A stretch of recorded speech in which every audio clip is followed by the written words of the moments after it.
All right, let's dive right into this explainer. We need to talk about a massive shift that's coming straight for MSME operators and sustainability consultants all across India. If you run a manufacturing facility, you probably already know that environmental regulations are tightening up. But here's the thing. There is a huge gap between what people think compliance means today and what it actually takes to keep your factory doors open. So today, we're going to walk through the exact roadmap you need to achieve total environmental compliance readiness. I want to start by asking a question that probably stresses out a lot of factory owners and managers right now. When you hear the words environmental compliance, what actually pops into your head? Do you immediately think you have to go figure out complex carbon markets or carbon credits or some advanced emission trading scheme? Look, there is so much buzz out there, and honestly, it can feel like a totally overwhelming maze for a micro, small, or medium enterprise just trying to navigate it all.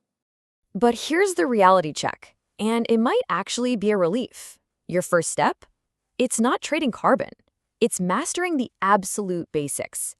For the vast majority of manufacturing MSMEs, survival simply comes down to your basic paperwork, your permissions, and rigorous record keeping. You've got to focus entirely on your consent to establish, your consent to operate, your waste authorizations, and your daily monitoring records. Honestly, if you don't have this foundational layer sorted out, carbon markets shouldn't even be on your radar yet. We've got a lot of incredibly practical ground to cover today, so here is the exact roadmap we'll follow to get your business prepped. First, we'll look at the new compliance reality. Second, the MSME compliance map. Third, the ADDT opportunity. Fourth, your 30-day action plan. And fifth, some costly mistakes you absolutely need to avoid. Let's move straight into Section 1, the new compliance reality, and specifically a deadline you cannot ignore. Look at how drastically things are changing. The old reality involved highly fragmented, separate applications for the Air Act, the Water Act, and all your various waste management rules. It was scattered everywhere. But starting in January 2026, the government is moving to a consolidated consent and authorization system. This means your state pollution control boards and pollution control committees are going to process one common, unified application. This is a total game changer for how you have to organize your factory's data. The crucial takeaway here is that things aren't getting looser. They are getting much, much tighter and far more tech-driven. As this quote from our source material points out, the compliance direction is moving rapidly towards integrated applications and technology-enabled monitoring. And more importantly, it means stronger cancellation provisions. The era of slipping through the cracks with disorganized paperwork, yeah, that's completely over. The oversight is getting stronger, which means you need a robust system in place right now. Which brings us to Section 2, the MSME compliance map. Let's map out exactly what you're responsible for. You really want to wrap your head around this breakdown because understanding these 5 specific layers is the literal foundation of your operations survival. First, your SPB and PCC permissions. Second, your waste rules, so hazardous, plastic, e-waste. Third is water and wastewater tracking. Fourth is air and fuel use, like monitoring your boilers. And the 5th layer, which is becoming huge, is energy efficiency. Basically, everything you do on the factory floor falls neatly into one of these 5 buckets. Let's zoom in on that very first layer, SPCB and PCC permissions. This refers specifically to the consent to establish, or CTE, and the consent to operate, CTO, which are required under the Water and Air Acts. Operating without valid consent in this primary layer creates immediate closure risks. We're talking massive fines and severe reputation damage for your business. You literally must track your exact consent conditions and your renewal dates. Now picture an inspector walking onto your facility floor. What are they actually hunting for? Well, they're going straight for the missing details in these specific areas, because waste records and maintenance logs are usually the absolute easiest compliance gaps to spot. For waste, they want to see your manifests and recycler agreements. For water, they're checking your effluent treatment plant logs. And for air, they are looking straight at the maintenance logs for your boilers and diesel generators. If these aren't meticulously organized, you're going to be flagged for sure. All right, moving to Section 3. The ADTIE opportunity.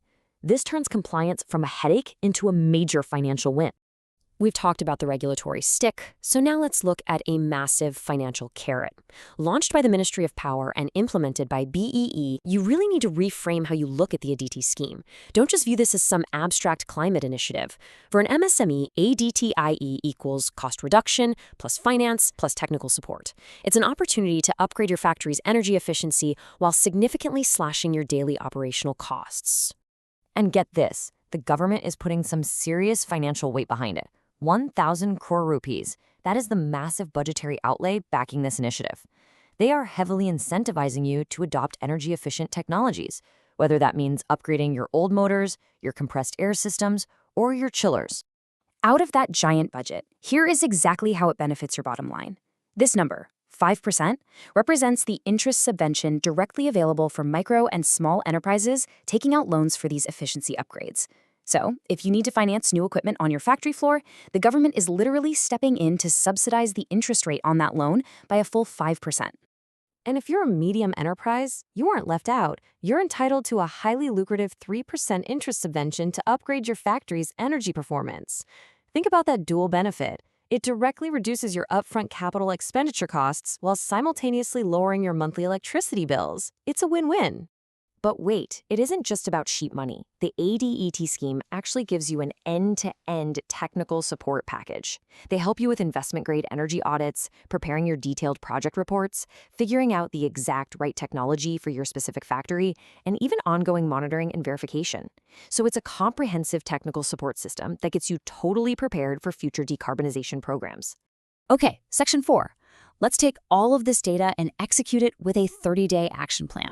If you follow this exact chronological timeline, I promise you will transform your facility from overwhelmed to completely audit-ready by the end of the month. Days 1 through 7 are all about centralization, collecting your CTE/CTO docs and mapping out your material and waste flows. By week 2, you're pulling a full year of utility data and logging your equipment capacity.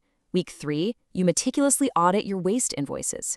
And in that final stretch, days 24 to 30, you identify exactly where the ADWET scheme fits and prep a management note on your gaps and savings. It's systematic, and it works. Finally, Section 5, costly mistakes and pitfalls you absolutely have to avoid. Before you want off to start day 1 of your plan, you need to watch out for these hidden traps. Handing in expired consent copies and official submissions? Huge red flag. Treating a consultant's PDF report as legal proof? Actual approvals are what matter. Another massive trap is mismatching your actual installed capacity with what's listed in your consent documents. They have to match perfectly. If you keep your energy data scattered, or if you're out there making public ESG claims without hard evidence, you are practically guaranteeing a failed inspection. You've got to be meticulous. So I want to leave you with this final vital question to think about.